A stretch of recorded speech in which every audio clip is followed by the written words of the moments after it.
भारत माता की, भारत माता की। કેમ આ તિરંગા બધા નીચે આવી ગયા? भारत भारत माता की, भारत माता की। मैं 2 दिन से गुजरात में हूं।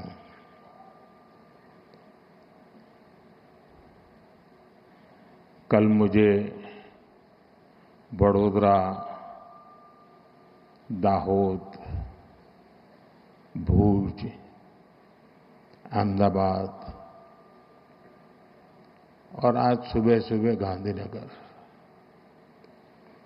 मैं जहां जहां गया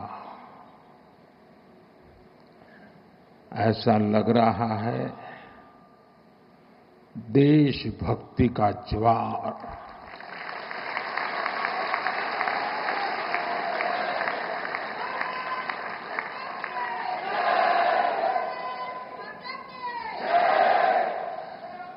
गर्जना करता सिंदूरिया सागर, सिंदूरिया सागर की गर्जना और लहराता तिरंगा जन मन के हृदय में मातृभूमि के प्रति अपार प्रेम, एक ऐसा नजारा था, एक ऐसा दृश्य था। और ये सिर्फ गुजरात में नहीं, हिंदुस्तान के कोने कोने में है।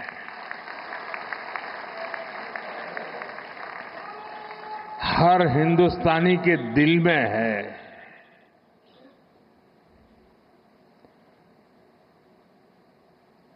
शरीर कितना ही स्वस्थ क्यों न हो, लेकिन अगर एक कांटा चुभता है तो पूरा शरीर परेशान रहता है। अब हमने तय कर लिया है उस कांटे को निकाल के रहेंगे।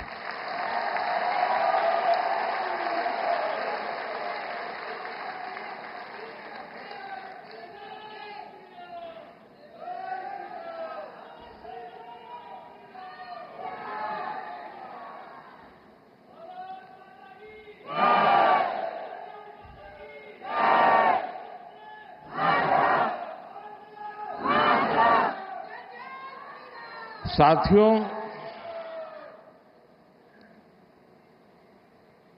1947 में जब मां भारती के टुकड़े हुए,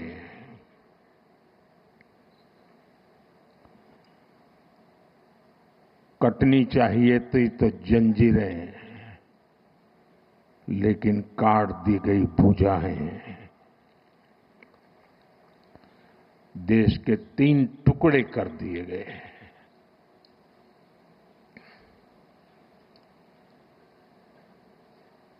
और उसी रात पहला आतंकवादी हमला कश्मीर की धरती पर हुआ।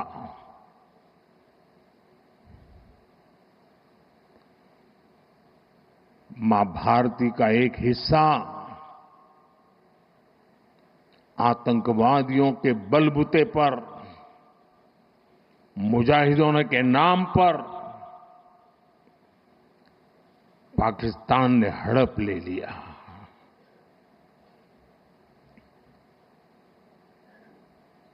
अगर उसी दिन इन मुजाहिदों को मौत के घाट उतार दिया गया होता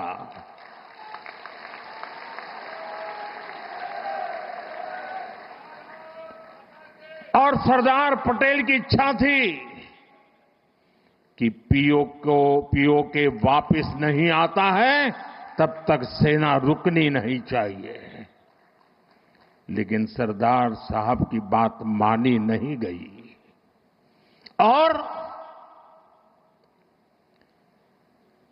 ये मुजाहिदीन जो लहू चख गए थे, वो सिलसिला 75 साल से चला है। पहलगाम में भी उसी का विकृत रूप था। 75 साल तक हम झेलते रहे और पाकिस्तान के साथ जब युद्ध का नौबत आई, तीनों बार भारत की सैन्य शक्ति ने पाकिस्तान को धूल चटा दी।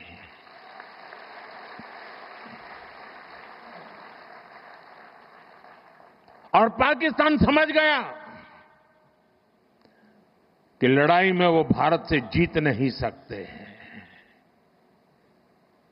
और इसलिए उसने प्रॉक्सी वॉर चालू किया। सैन्य प्रशिक्षण होता है, सैन्य प्रशिक्षित आतंकवादी भारत भेजे जाते हैं और निर्दोष निहत्थे लोग कोई यात्रा करने गया है, कोई बस में जा रहा है, कोई होटल में बैठा है, कोई टूरिस्ट बन के जा रहा है, जहां मौका मिला वे मारते रहे, मारते रहे, मारते रहे और हम सहते रहे। आप मुझे बताइए, क्या ये अब सहना चाहिए? क्या गोली का जवाब गोले से देना चाहिए? ईंट का जवाब पत्थर से देना चाहिए? ये कांटे को जल मुर्द से उखाड़ देना चाहिए?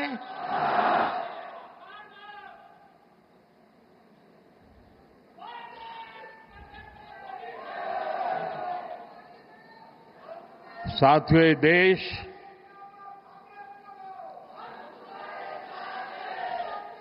उस महान सांस्कृतिक परंपरा को लेकर के चला है, वसुधैव कुटुंबकम।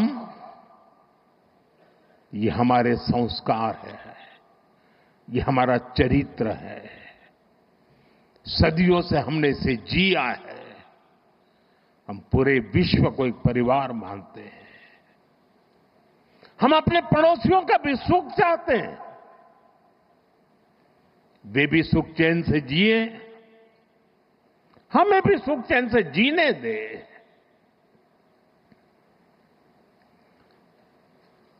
ये हमारा हजारों साल से चिंतन रहा है। लेकिन जब बार बार हमारे सामर्थ्य को ललकारा जाए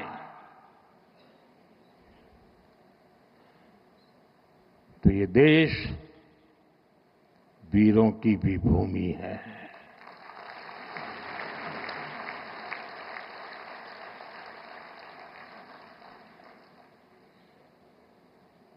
आज तक जिसे हमें प्रॉक्सी वॉर कहते थे,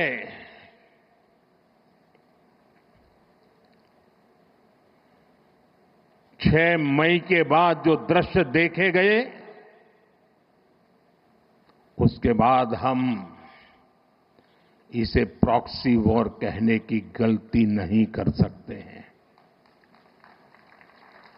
और इसका कारण है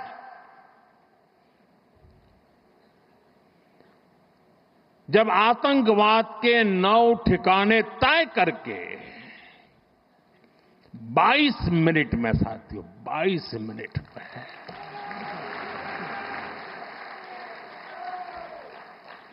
उनको ध्वस्त कर दिया। और इस बार तो सब कैमरा के सामने की सारी व्यवस्था रखी थी ताकि हमारे घर में कोई सबूत न मांगे। अब हमें सबूत नहीं देना पड़ रहा है, वो ऊपर वाला दे रहा है।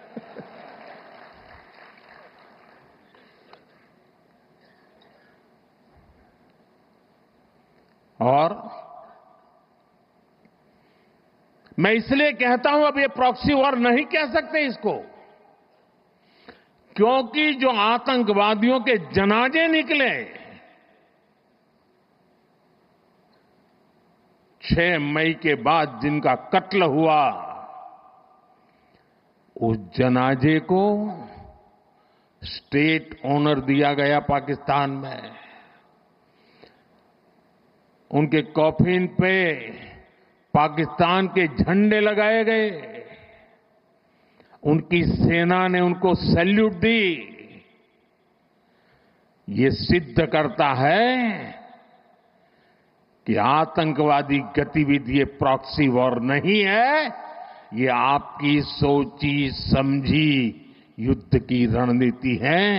आप वॉर ही कर रहे हैं तो उसका जवाब भी वैसे ही मिलेगा।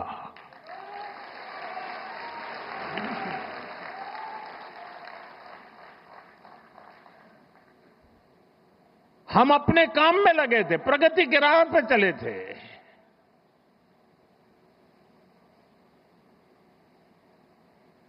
हम सबका भला चाहते हैं और मुसीबत में मदद भी करते हैं।